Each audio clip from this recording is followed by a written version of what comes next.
Баршаңызға сәлем, сіздермен бірге Қарлығаш, менің каналыма қош келдіңіздер. Бүгін қазақтың ұлттық тағамы қарын бүрме дайындаймыз. Аты айтып тұрғандай, бұл тағам қарында дайындалады. Әсіресе қысы қатты болатын жерлердің тұрғындары жасайтын тәсіл болған. Бұрын көшпенді қазақтарымыз қарынға дайындап етті жол сапарға шыға беретін болған.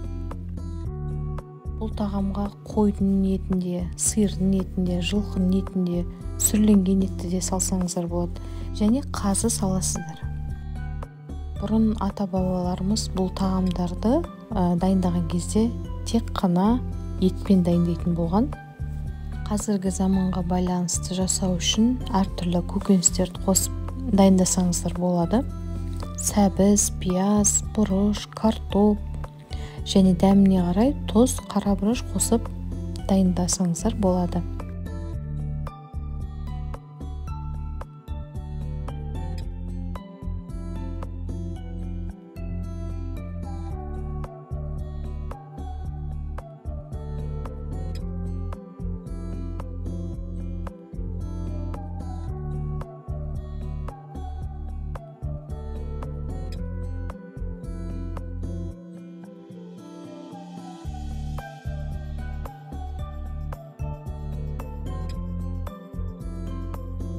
Бұл тағамды етті тұздап, қарынға салып, аузын тігіп, тоңазытқышқа салып қойсаңыздар, ет өз сөлімен тұзы сіңіп, 3-4 айлап тоңазытқышта сақтала береді.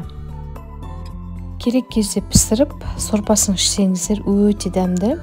Әсіресе үйге қонақ келген кезде осындай ерекше әрі дәмді тағамды жасап, келген қонақтарыңызды қуантыңыздар. Енді осындай үлкенде ыдысқа еттің барлығын салып, тұздап, бұрышын салып, көкөністерді қосып бірге араластырамыз.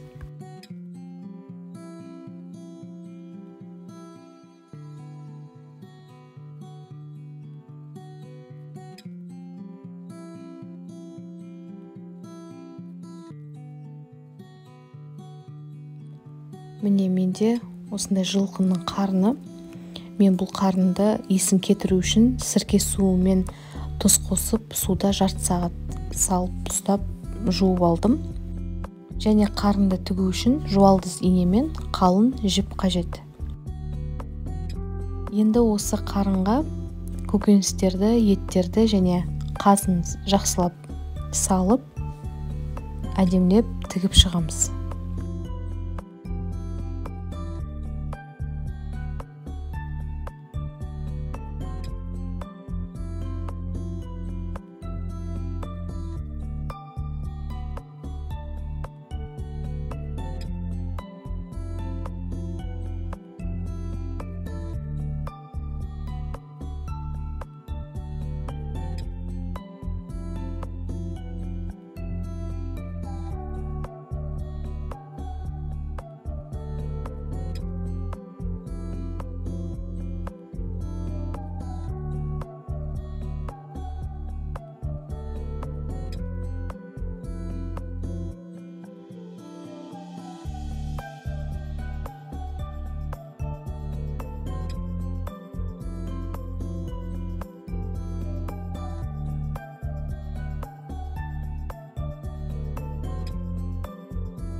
Енді үлкенде ыдысқа салып, қарын суда батып тұру керек.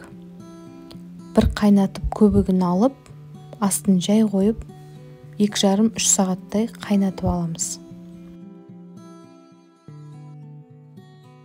Міне 3 сағаттан кейін қарын бүрмемізде дайын болды. Бізге көмек қажет болады. Алған кезде жыртып алмай, ыдысымызға әдемілеп салуымыз қажет.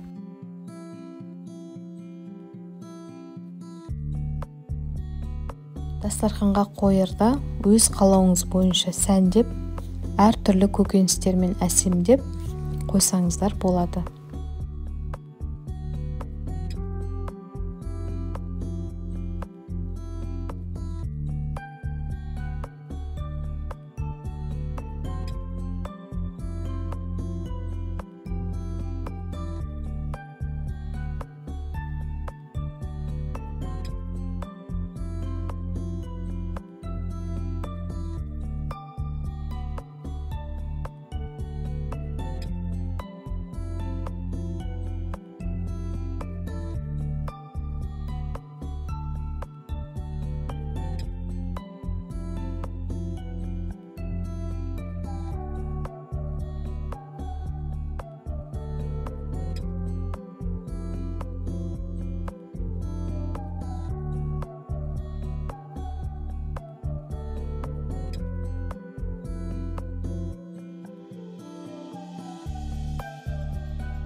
Қазысын алып, әдемілеп турап, бетіне қойып шығамыз.